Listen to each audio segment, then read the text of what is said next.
خفیہ سپاہی بھیج دیے جو اس احرام کے اندر خنجر چھپائے ہوئے تھے. یعنی وہیں سے پیغام امام حسین علیہ السلام نے دینا شروع کیا کہ دیکھو یزید کیا چاہتا ہے. یزید چاہتا ہے کہ جو مکے کی حرمت ہے وہ بھی پامال ہو جائے, وہ بھی ختم ہو جائے. اس لیے امام حسین علیہ السلام, ہم اور سب کی خواہش ہوتی مسلمانوں کے حج کے لیے جائیں, اور وہ تو نبی کے نواسے ہیں, تو ان کے لیے وہ تو جانے اسلام ہے, تو ان کے لیے تو اسلام بہت امپورٹنٹ ہے, حج بھی بہت امپورٹنٹ ہے. لیکن انہوں نے دیکھا کہ اگر میرا یہاں پر قتل ہو گیا تو یہ جو کانسیپٹ دین کا ہے وہ ختم ہو جائے گا. ظاہر سی بات ہے کہ یہاں پر جب مچھر کو نہیں مارا جا سکتا, ایک جاندار کو مارا جائے گا, اور نواسے رسول کو یہاں پر قتل کر دیا جائے گا, تو اس کی جو حرمت ہے وہ پامال ہو جائے گی. امام حسین علیہ السلام نے حج چھوڑ دیا, ایک دن حج کا باقی رہ گیا تھا. امام حسین علیہ السلام نے حج چھوڑا اور حج کو عمرے سے بدلا, اور پھر وہاں سے امام حسین علیہ السلام نکل پڑے. کوفے والوں نے بہت ساروں نے خط بھیجا تھا کہ آپ ہمارے یہاں تشریف لے آئیں, اور جب امام حسین علیہ السلام کوفے کی طرف چکے, خط لکھا تھا انہوں نے, بلایا تھا ان لوگوں نے, تو امام حسین علیہ السلام کوفے کی طرف جب نکلنے لگے تو یزید نے 10,000 کا لشکر, ایک حر تھے ان کے ہمراہ 10,000 کا لشکر بھیجا کہ وہ امام حسین علیہ السلام کا راستہ روکے جا کر, اور کوفے میں ناکہ بندی کر دی گئی کہ کوفے میں کوئی بھی جا نہیں سکتا, ہر جگہ پولیس لگی ہوئی ہے, ہر جگہ جو ہے فورس لگی ہوئی ہے, کوئی بھی انٹر نہیں ہو سکتا, کوئی بھی ایگزٹ نہیں ہو سکتا وہاں سے.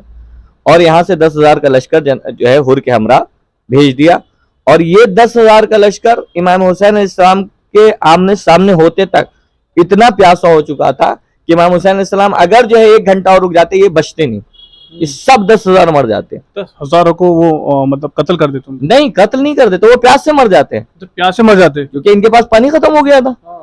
امام حسین علیہ السلام نے سب سے پہلا کام کیا, اور اپنے جو کمانڈر تھے مولا عباس, امام حسین علیہ السلام کے بھائی جناب عباس, ان سے کہا کہ پہلے ان کو پانی پلاؤ, یہ دشمن ضرور ہیں. دشمن جو آئے تھے ان کو پانی پلایا گیا؟ ہاں, کہا پہلے پانی پلاؤ ان کو.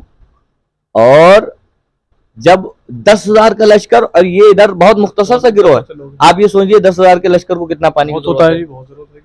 10,000 کا لشکر, وہ بھی اتنا پیاسا تھا کہ ایک ان میں اتنا زیادہ پیاسا تھا کہ اس کے ہاتھ کانپ رہے تھے.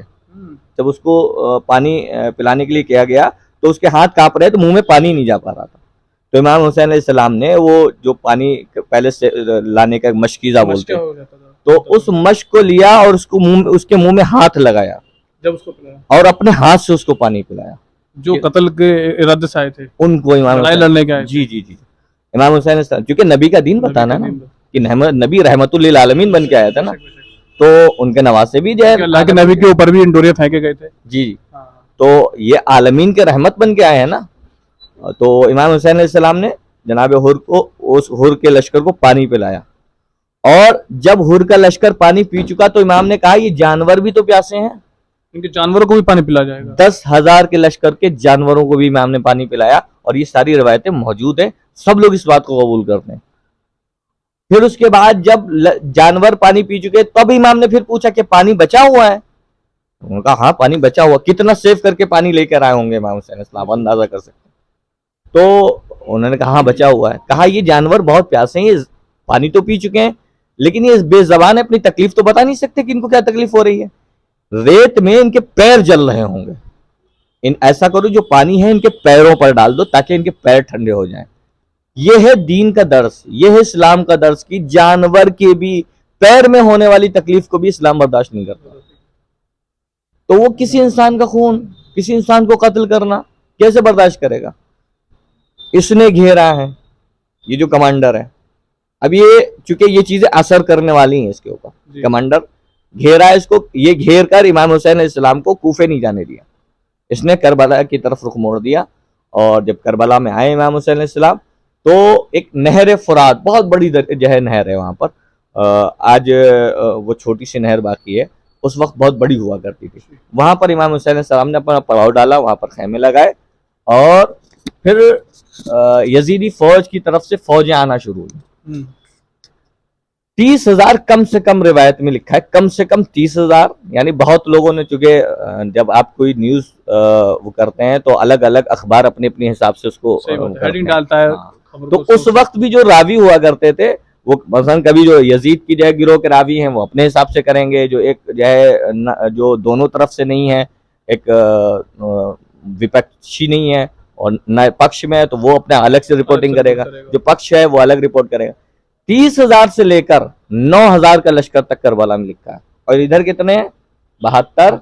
اور 72 میں بھی 60 سال کے حبیب ابن مظاہر, بوڑھے, بالکل بوڑھے, 60 سال کے بوڑھے ہوتے ہیں. ہاں, اور 6 مہینے کا ایک بچہ. کیا نام تھا ان کا؟ جناب علی اصغر. یہ 6 مہینے کے, جب امام حسین علیہ السلام گھر سے چلے تھے 8 دن پہلے ان کی ولادت ہوئی, پیدا ہوئے تھے. کربلا آتے آتے تک ان کی عمر 6 مہینے ہو پائی تھی.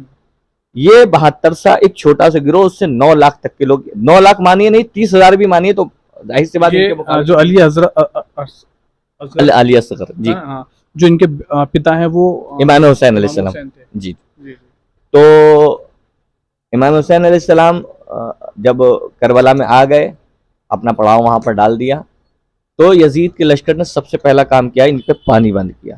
پانی بند کر دیا. جو نہر فرات پہ خیمے لگے تھے وہ ہٹوا دیے وہاں سے, اور ہٹوا کے دور نہر سے خیمے لگوائے گئے اور پانی بند کر دیا گیا. اب آپ اندازہ کیجئے کہ انہوں نے 10,000 کو پانی پلایا تھا, اس کے جانور تک کو پلایا, جانور کے پیروں میں ڈالا. اب اس لشکر کو امام دکھانا یہ چاہتے ہیں کہ دیکھو ہم جو نکلے وہ اسلام پھیلانے کے لیے نکلے ہیں, یہ جو آئے ہیں وہ اسلام کو مٹانے کے لیے آئے ہیں, کیونکہ اسلام کہیں بھی نہیں سکھاتا کسی اوپر پانی بند کرو. اگر یہ مسلمان ہوتے تو پانی نہ بند کرتے. پھر دوسرا اقدام, کیونکہ بہت بڑی کربلا ہے اور بہت توضیحات ہیں, میں بہت سمیٹ کے بہت مختصر چاہتا ہوں کہ میں چاہتا ہوں کہ چھوٹی سی اسٹوری ہو جائے کم میں. تو امام حسین علیہ السلام نے جب پانی بند ہو گیا, 7 محرم کو خیمے میں پانی ختم ہو گیا. خیمے میں پانی ختم ہو چکا تھا. ہاں, اب جب پانی ختم ہو گیا تو ایک بریر حمدانی امام حسین علیہ السلام کے ساتھ تھے, وہ یزیدی سپاہ کے پاس گئے اور کہا کہ آج اگر امام کے خیمے میں پانی نہ پہنچا تو یہ چھوٹے چھوٹے تقریباً 48 بچے ہیں, یہ پیاس سے مر جائیں گے. لیکن یزیدی لشکر کو رحم نہیں آیا. 7 محرم کو ان کا یہ جملہ ہے کہ اگر آج پانی نہ پہنچا تو بچے مر جائیں گے. 7 محرم سے لے کر 10 محرم تک یہ پانی بند رہا.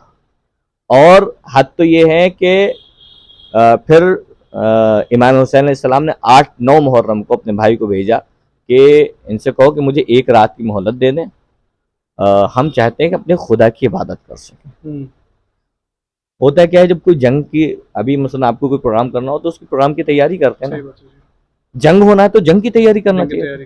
نہیں, انہوں نے جنگ کی تیاری نہیں کی, پوری رات عبادت کرتے رہے. اور یہاں تک کہ حمید ابن مسلم وہاں کا اس وقت کا ایک رائٹر راوی ہے, جرنلسٹ ہے, اس نے یہ لکھا ہے کہ امام حسین علیہ السلام کے خیمے سے ایسے آواز آتی تھی جیسے شہد کی مکھیوں کی بھن بھناہٹ, یعنی دھیرے دھیرے جب انسان عبادت کرتا ہے تو اس کی آواز ایسی ہی ہوتی. تو جب یہ حمید ابن مسلم نے یہ لکھا, رات بھر امام نے عبادت کی ہے اور پورے لشکر نے عبادت کی, اور لشکر اتنا وفادار ہے امام کا, یہ جو 72 ہیں امام کے ساتھ اتنے وفادار ہیں. امام نے ان سے کہا کہ تم جنت کے لیے آئے ہو ہمارے ساتھ, تم جنت میں جانا چاہتے ہو, میں لکھ کے دے رہا ہوں تم جنت میں جاؤ گے. یہ جو لشکر آیا ہے مجھے قتل کرنے کے لیے آیا, تمہیں قتل کرنے کے لیے آیا, تم جاؤ اور اپنے ساتھ جس کو بھی لے جانا ہے یہاں سے لیے جاؤ. تم جانا چاہو, جنت تمہیں چاہیے, جنت ہم دیں گے, جنت کی گارنٹی میں لیتا ہوں. ہاں, جنت ہم دیں گے, کیونکہ ہم سردار جنت ہے. پیغمبر اسلام نے فرمایا نا کہ حضرت حسن و حسین سیدہ شباب اہل الجنہ, یہ جنت کے جوانوں کے سردار ہیں. کہا جنت کے جوانوں کے سردار ہم جنت تمہیں دیں گے, بالکل گارنٹی ہے, کوئی اس میں نہیں ہے, آپ ایسا کرو چلے جاؤ. تو جو لشکر تھا وہاں پر اتنے یہ لوگ وفادار تھے کہ اپنے گردن پہ تلوار رکھ لی اور رکھ کے کہا مجھے 70 مرتبہ زندہ کیا جائے اور میرے جسم کو راکھ بنا کر بکھیر دیا جائے تو بھی ہم ساتھ آپ کا ساتھ نہیں چھوڑیں. وہاں سے پیچھا نہیں ہٹے ہم لوگ, ہم پیچھے نہیں ہٹیں. اس سے محبت کرو, وہ امام حسین علیہ السلام. بہت شکریہ آپ کا ہم سے بات کرنے کے لیے. واقعی آج میں نے بہت سنا ہے پر آج میں نے سچائی سنی اور میری بھی آنکھ سے آنسو گرنے لگے. یہ بنائی گئی ہے دوستو, اس کا واقعی آگے کا حصہ میں آپ کو ضرور دوں گا کیونکہ ابھی کتنے تاریخ تک کا اور رہ گیا ہے. یہ 10 محرم, آج 8 محرم ہو چکی ہے اور 2 دن اور باقی رہ گئے ہیں. 2 دن اور باقی ہے, اس کے بعد کیا ہوتا ہے میں آپ کو اس کی بھی پوری ڈیٹیل دینے والا ہوں.